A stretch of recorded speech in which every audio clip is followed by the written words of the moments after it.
let's talk about some restricted drug programs. Now, whenever you're dispensing most medications, you'll get the prescription and you'll dispense it accordingly.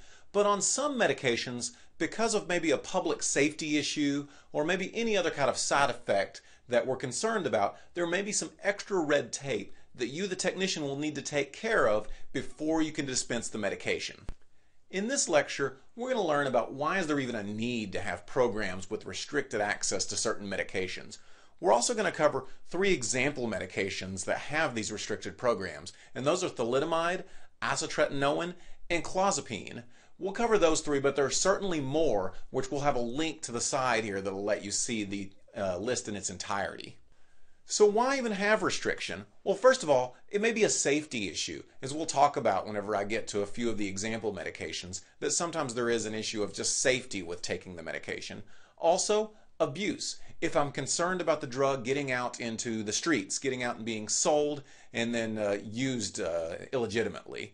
And then also the concerns about adverse effects. That gets kind of into the safety bullet that we have before, but sometimes it's safety as well as just adverse effects, just kind of balled into one.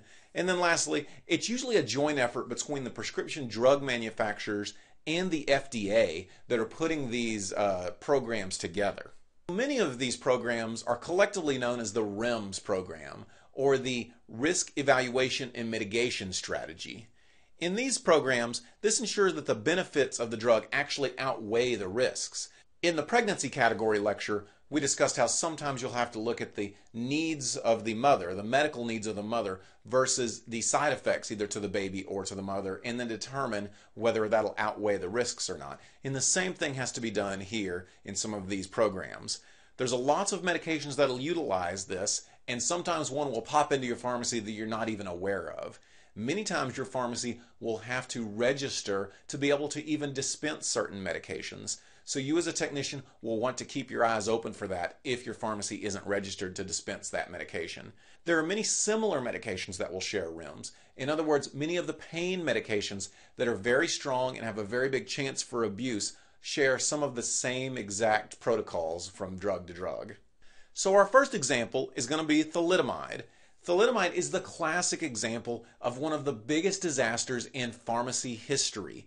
It was licensed in the UK in 1958, and it's used for the treatment of morning sickness, or at least that's what it was used for in the UK. The issue was it actually caused baby deformation. Young children were being born without limbs, without arms. And this was a problem, obviously. We're giving it to mothers to trying to defeat the morning sickness side effect of pregnancy, and it's turning out actually harm was done to the baby. So this is a reason to where we want to make sure that pregnant women weren't getting thalidomide. Well, it's actually still approved in the US by the FDA. A couple of indications is it can be used for Hansen's disease, which you might have heard called leprosy, or also for multiple myeloma. The program that's used to help kind of mitigate this problem is the STEPS program, and that stands for the System for Thalidomide Education and Prescribing Safety. It educates patients about the dangers of the drug, and the technician and the pharmacist are going to have some responsibilities to be able to make sure that the checkpoints have been done to make sure that the parts of the STEPS program have been performed. The next medication I want to cover is one you may be a little bit more familiar with, and that is Accutane, or the generic name of isotretinoin. It's a treatment for acne, and many of you may know it because you may have actually taken it yourself. Severe birth defects can result from Accutane as well. And to do this, they'll try to make sure that there are a few different barriers to getting pregnant. First of all, there's the iPledge program. The iPledge program is what needs to be gone through for every individual, particularly women, that are going to go through this program. The prescriber must register with the iPledge program, pharmacies must register, a patient must register, and lastly, even the distributor must register with the iPledge program. The prescription window is 7 days and starts on the day that the urine or blood sample is taken for a pregnancy test. So we have 7 days to fill it. The date is counted as day 1. Remember, it starts the day that the urine or blood sample is taken for a pregnancy test. Why are they doing this? They want to make sure that a woman that is prescribed Accutane is not pregnant. Also, Usually the patient will have to sign something stating that they will use multiple methods of birth control, and that's always kind of a awkward situation for a woman that's just looking to clear up her face. The last medication that I want to discuss is an antipsychotic medication known as Clozaril, or you may hear it called clozapine. It has a very bad side effect in which it'll make the defenses of the body go away. It'll make the white blood cells get very, very low in the body. White blood cells are used to fight infection, and if you don't have any or many white blood cells, you won't be able to fight an infection very well. This could cause very bad effects up to and including death. Around 1% of the patients on this medication can actually have this, and it's got a nice big term called agranulocytosis. I seriously doubt you'll have to know the word agranulocytosis. Nonetheless, it's always good to be educated, and that simply means that lowered white blood cell count that you can see. Usage of the medication requires white blood cell monitoring. This is known as the CARE system in the Clozaril brand name medication.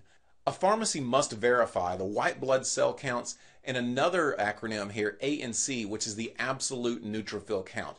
They're going to have to make sure that those lab values are within normal limits. And the lab that the patient goes to will actually send the values to the pharmacy. And then the pharmacist or the pharmacy technician will need to type in those values into the website that the brand name or the generic name manufacturer uses. Now, this is something that is very important because we obviously don't want the patient to have deal with this agranulocytosis, low white blood cell count. One thing I do want to mention is while at first patients may have to do it very often, up to and including every month, eventually through the CARE system, they don't have to have their blood drawn quite as often. So that's just a few examples of some medications that can be in a mitigation strategy or a restricted drug program. The three I mentioned are just a small slice of the link that you can check out, and make sure you do check it out. It'll have several different medications that take this extra bit of paperwork. Just today I had a medication called Ticacin that I dispensed that required me to put a special stamp on the prescription as well as verify that the prescriber was registered in that particular program. So there's several different programs. Take a look at them and just be aware of them. The three that I put on there are great examples to know. Any of them can be fair game, but certainly these three that I put on the example here are ones that even the PTCB had put on their information sheet. So take a look at those, and then let's move on to the next lecture.